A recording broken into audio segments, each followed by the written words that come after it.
Hey guys, it's MMA Vulture coming at you live with Dana White's Contender Series Week 8 recap.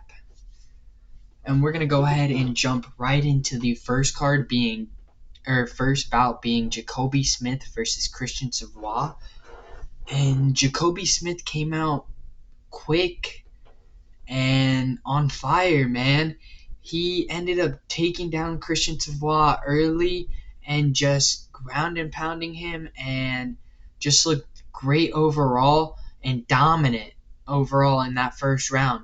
He was ground and pounding him, laying some devastating elbows.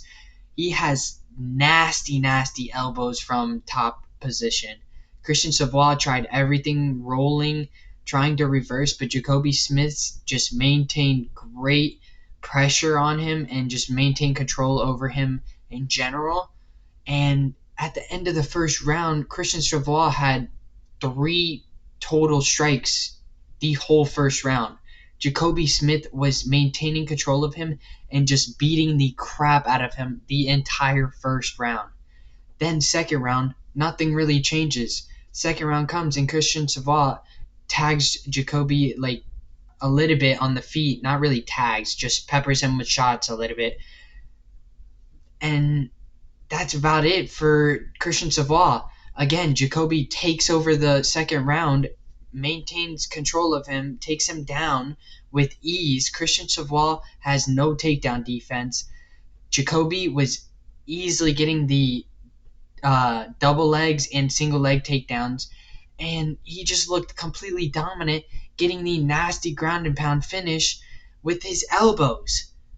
And he ended up getting the contract, and he looked phenomenal. I'm definitely going to be tuning into his next fights. Like I said, there wasn't really much value in the betting. At the end of it, he was a negative 1100, so there wasn't really much money line. And the over did hit, but that's about it for this fight. If you had Jacobe Smith, good job. I had Jacobe Smith winning this for sure. And we're going to go ahead and move along to the next bout, in which was a third-time returning fighter in Torrez Finney. And this time he came out completely different than the first and second time he came out. First time he came out, got the submission. Second time he came out, got the decision win. And this third time came out and got the technical knockout win. Torrez Finney is the real deal. He finds a way to win. Like I said in the previous video, he always finds a way to win. And this time he came out and he dominated Abdellah Er-Ramy, taking him down and just knocking him out. Torrez Finney looked phenomenal. Phenomenal. I'm really hyped that he got the contract. I really am. I'm glad to see that he got the contract. He looked great in the grappling department, taking Abdellah Er-Ramy down easily. And there's not much to say, man. He came out different. He really did. He had that fire inside of him, and we saw the dog in Torrez Finney this time. I'm really glad he got the contract. And we're going to go ahead and move along to the next bout, in which was David Martinez versus Xavier Franklin. And in this one, David Martinez came out with fire. They were striking on the feet a lot. Takedown-wise, they both kind of had good takedown defense and ultimately couldn't get the takedowns on each other. But David Martinez, man, was destroying Xavier Franklin's calf. His leg kicks, he had 32 leg kicks, as you can see. He was throwing them continuously, and he was destroying his calf. He had some nice striking as well on the feet over Xavier Franklin. Nice hooks that landed on Xavier Franklin, ultimately getting the better of him on the feet and in the grappling department, even though there wasn't much grappling.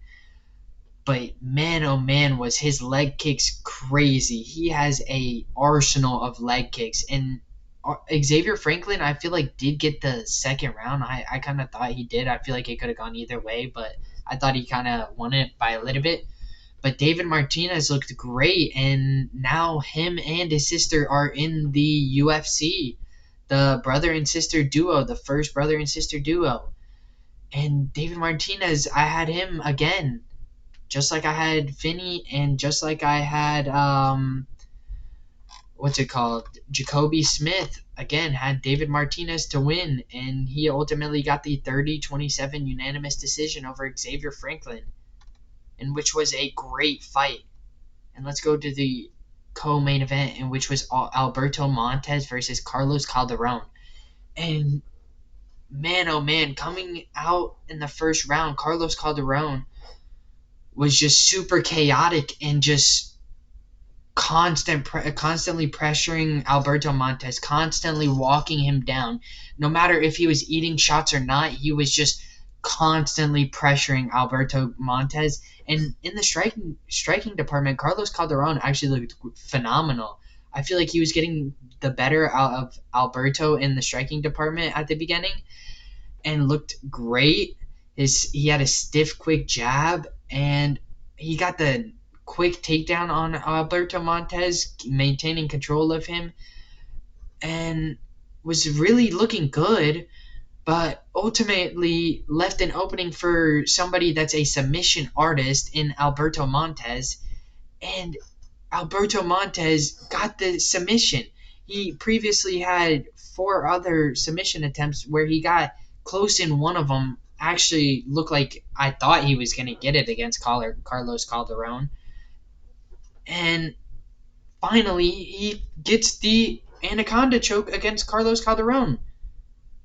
I thought Carlos Calderon looked great in the beginning, and I feel like Carlos Calderon definitely won that first round. It was an obvious Carlos Calderon first round over Alberto Montes, but Alberto Montes came out in the second round and was just a different type of dog and found the Anaconda choke over Carlos Calderon.